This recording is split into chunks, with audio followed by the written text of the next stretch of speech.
రైతు రుణమాఫీ చేయాలి అని మా మంత్రివర్గం పూర్తి స్థాయిలో విశ్లేషించి చర్చించి వివిధ బ్యాంకులలో ఉన్న రుణాలకు సంబంధించిన వివరాలు సేకరించి వాటన్నిటిని క్రోడీకరించి ఆ రైతు రుణమాఫీ చేయాలి అని మేము నిర్ణయం తీసుకున్నాం.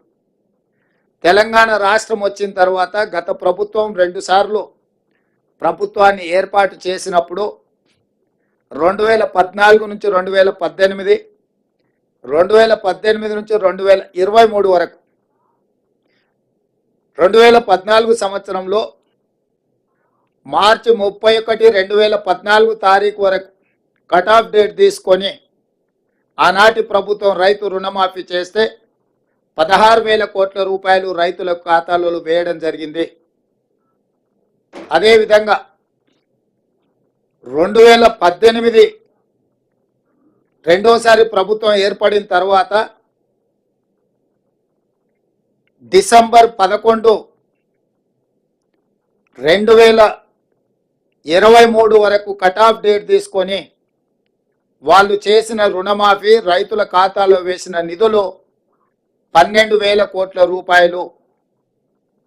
అంటే గత ప్రభుత్వం 2 విడతలుగా 2 సార్లు ప్రభుత్వం ఏర్పాటు చేసిన తర్వాత చేసిన రుణమాఫీ ఒక్కసారి 16,000 కోట్ల రూపాయలు మొదటిసారి, రెండవసారి 12,000 కోట్ల రూపాయలు.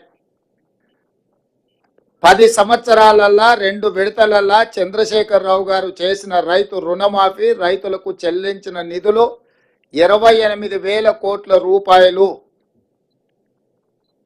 ఆ ప్రభుత్వం డిసెంబర్ 11, 2018 వరకు కట్ ఆఫ్ డేట్గా వాళ్ళు రుణమాఫీని పరిగణలోకి తీసుకోవడం జరిగింది. మా ప్రభుత్వం డిసెంబర్ 12, 2018 తారీఖు నుంచి మొదలుపెట్టి 9, 12, 2023 వరకు సరిగ్గా 5 సంవత్సరాలు గత ప్రభుత్వం, మళ్ళొక్కసారి నేను చెప్తున్నా, గత ప్రభుత్వం డిసెంబర్ 11, 2018 తారీఖు వరకు కట్ ఆఫ్ డేట్ పెట్టి 2వ విడత రైతు రుణమాఫీ చేసింది. డిసెంబర్ 12, 2018 తారీఖు నుంచి తీసుకున్న రుణాలు డిసెంబర్ 9, 2023 వరకు 5 సంవత్సరాల మధ్యకాలంలో ఈ రాష్ట్రంలో ఉన్న రైతులు తీసుకున్న 2 లక్షల రూపాయల వరకు రుణమాఫీని చెయ్యాలని మా ప్రభుత్వము ఈ మంత్రివర్గంలో నిర్ణయం తీసుకున్నది. ఇచ్చిన మాట ప్రకారం 2 లక్షల రూపాయల రుణమాఫీ చెయ్యాలి. కట్ ఆఫ్ డేట్ 12, 12, 2018 నుంచి 9, 12, 2023 మధ్యకాలంలో రైతులు తీసుకున్న రుణాలను 2 లక్షల రూపాయల వరకు మాఫీ చేయాలని మా మంత్రివర్గంలో మేము నిర్ణయం తీసుకున్నాము.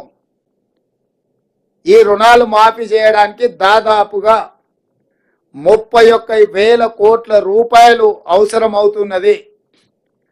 31,000 కోట్ల రూపాయలను సేకరించి తెలంగాణ రాష్ట్ర రైతాంగానికి రుణముక్తి కల్పించి వ్యవసాయం దండుగ కాదు, వ్యవసాయం పండుగ. ఈ ప్రభుత్వం, ఈ ప్రజాపాలన